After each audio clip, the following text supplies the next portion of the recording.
The silence in the room wasn't just the absence of sound. It was the presence of something predatory. On the kitchen table sat a half-eaten dinner, still warm. In the hallway, a child's toy truck hummed.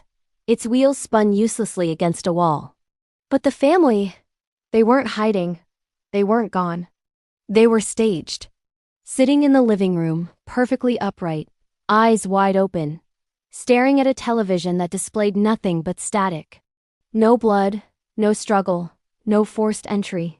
Just a chilling, surgical precision that whispered a terrifying truth. Everything about this crime feels wrong. The town of Oakhaven was the kind of place where people moved to escape the noise.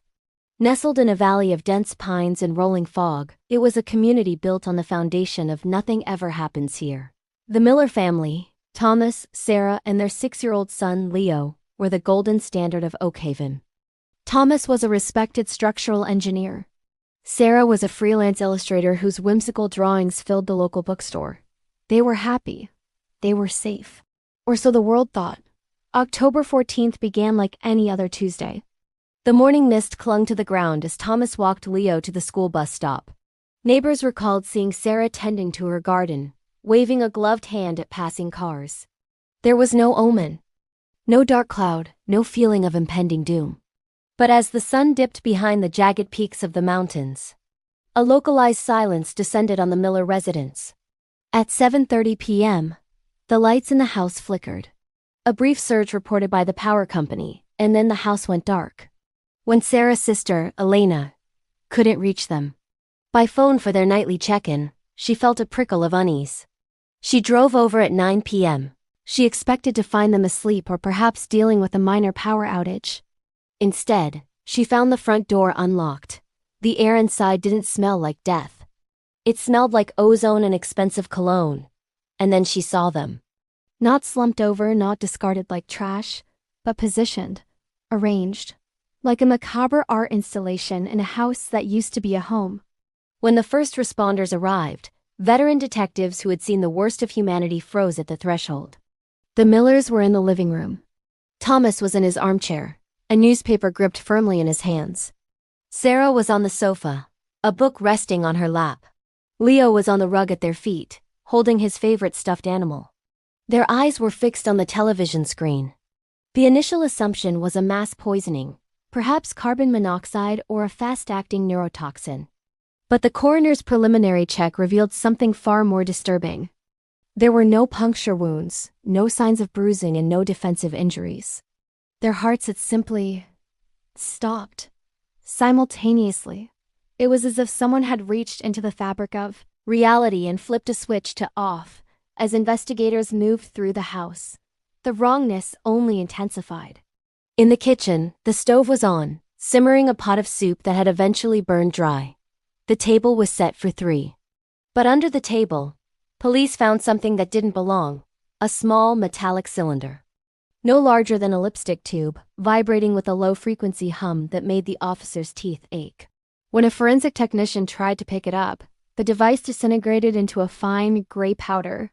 Lead detective Marcus Thorne had spent 20 years chasing monsters, but he had never chased a ghost.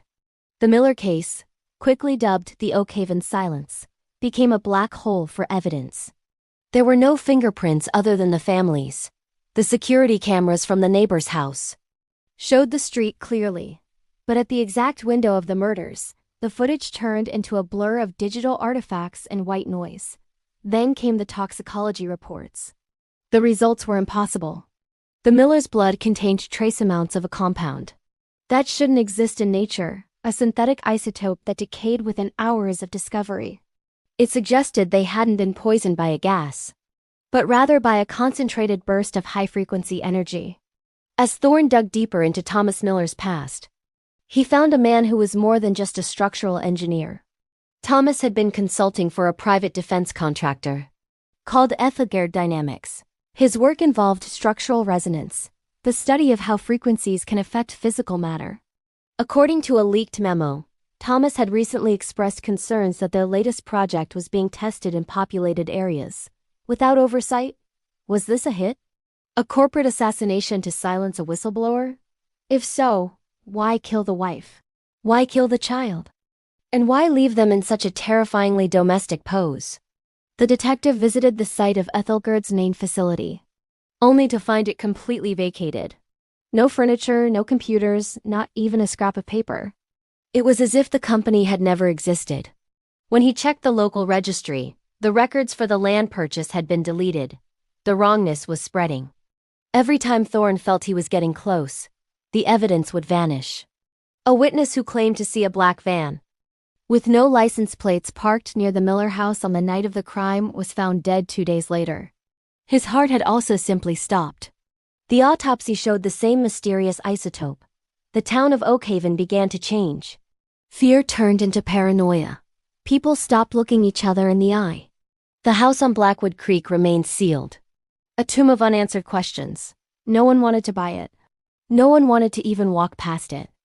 On the first anniversary of the murders, a strange phenomenon occurred. Every television in Oakhaven, regardless of whether it was plugged in or not, turned on at 7:30 p.m.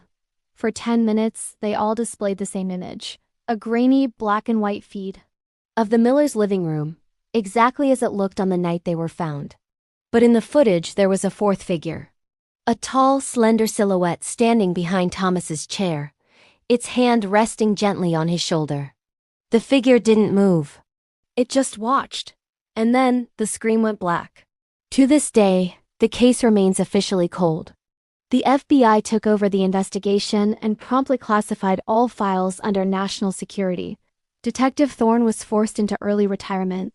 He now spends his days in a cabin far from the reach of cell towers and power lines, haunted by the image of that fourth figure. He believes that the Millers weren't just killed.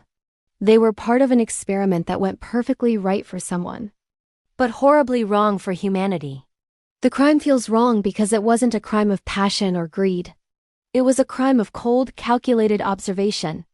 We are being watched, not by monsters in the dark, but by those who can manipulate the very air we breathe and the frequencies that keep our hearts beating. The Miller family is gone, but the frequency remains. It's a low hum in the background of our lives, waiting for the next switch to be flipped. If you listen closely at night, when the world is still, you might hear it. A vibration in your chest, a ringing in your ears, a sudden flickering of the lights. Is it just the wind? Is it just the old pipes in the walls? Or is it them coming to rearrange your life into a perfect, silent picture? The most terrifying part of the Oakhaven silence isn't that we don't know who did it. It's that we know exactly what they are capable of, and we are powerless to stop them. Every piece of evidence points to a technology so advanced it borders on the supernatural. Yet it is used for nothing more than the cold-blooded eradication of a peaceful family. Why the theatricality? Why the static on the TV? Perhaps the killers wanted us to find them. Perhaps the horror was the point, a warning to anyone else who might think about speaking up. The isotope, the vanishing company, the synchronized deaths, it all paints a picture of a shadow government, or a rogue corporation operating outside the laws of physics and man.